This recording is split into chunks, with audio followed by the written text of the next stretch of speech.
Саламатсың ба оқушы? Бүгінгі сабаққа қош келдіңіз.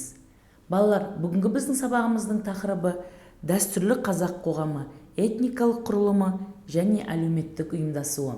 Бүгінгі сабақта қазақ қоғамындағы шежіре және туыстық пен туыстық қатынастар қағидасының маңызы туралы білеміз. Балалар, жалпы шежіре дегеніміз не? Қалай ойлайсыңдар? Шежіре ер адам жағынан ата-бабалардың ауызша немесе жазбаша санамалайтын туыстық қатынастар тізбегі. Қазақтардың шежіресі аңыздармен қатар беріліп отырды. Шежіренің ең қысқа бөлігі 7 ата саналды. Қазақтардың рухани мәдениетінде осы шежірені атадан балаға шежірешілер ауыздан ауызға таратып жазып отырды. Балалар, ру-тайпалық ұйымдарға тоқталатын болсақ, ру-тайпалық ұйым көшпелі қоғамның негізгі белгісі болып табылады. Рулар мен тайпалар патронимиялар, яғни ер адам жағынан ортақ топтар. Патронимиялар үлкен және кіші немесе жанама болып бөлінеді. Балалар, сіздер білесіздер, қазақта 7 атадан аспағанша қыз бен ұл үйленбейді. Яғни осы процесті экзогамия деп атайды. Қазақтардың ру-тайпалық ұйымы, көшпелі ру-тайпалық ұйымның аталған ерекшеліктері қазақтарда да болды. Яғни әрбір қазақ белгілі бір рудың мүшесі болды. Рудың көшіп қону аймағы ата жұрт деп аталды. Ал қазақтардың бүкіл этникалық аумағы ата мекен, ата бабалар жері ретінде қабылданды. Бірнеше ру-тайпаға бөлінді. Олар бірлестіктерге бірікті. Тайпалар бірлестіктерін кейіннен жеке хандар басқарды. Қазақтарды экзогамия шегі кем дегенде 7 ұрпақты қамтыды.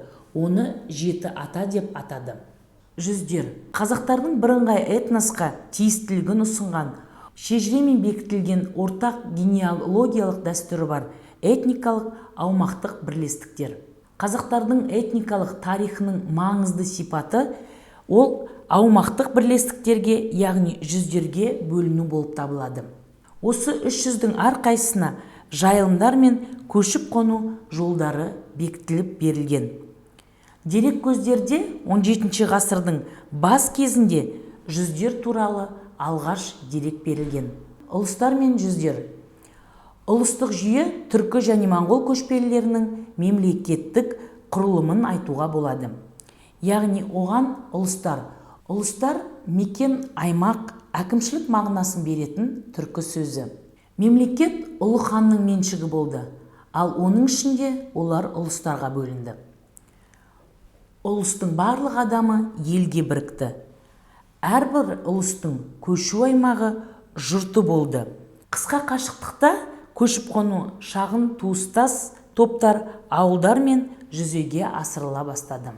Жүздерге бөлінуде әртүрлі 3 аумақ, Жетісу, орталық Қазақстан, солтүстік және солтүстік шығысты қоса алғанда, батыс Қазақстандағы шаруашылық мәдени үдерістерінің ерекшеліктері көрініс тапқан. Балалар, олай болса, келесі тапсырмаға өтеміз. Сіздердің алдарыңызға кесте ұсынылып отыр. Осы кестені сәйкестендіру арқылы толтырамыз.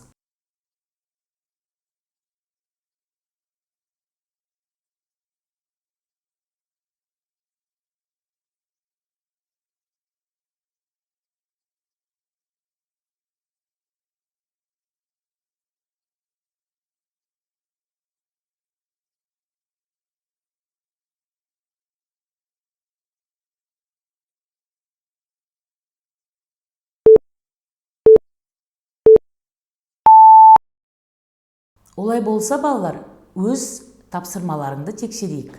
Барлықтарыңыздікі дұрыс шыққан шығар деп ойлаймын. Балалар, келесі тапсырма ұлыстық жүйенің құрылымын толтыру. Сіздерге 3 минут уақыт беремін.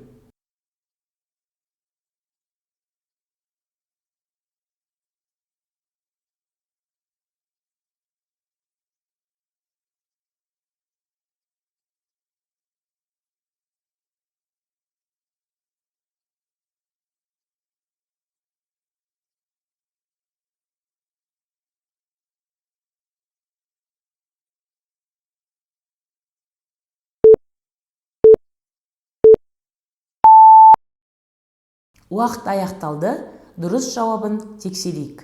Олай болса балалар, бүгінгі сабағымызға кері байланыс берейік. Егер бүгінгі сабақты жақсы түсінген болсаң, қайықтың желкенін жасыл түске боя.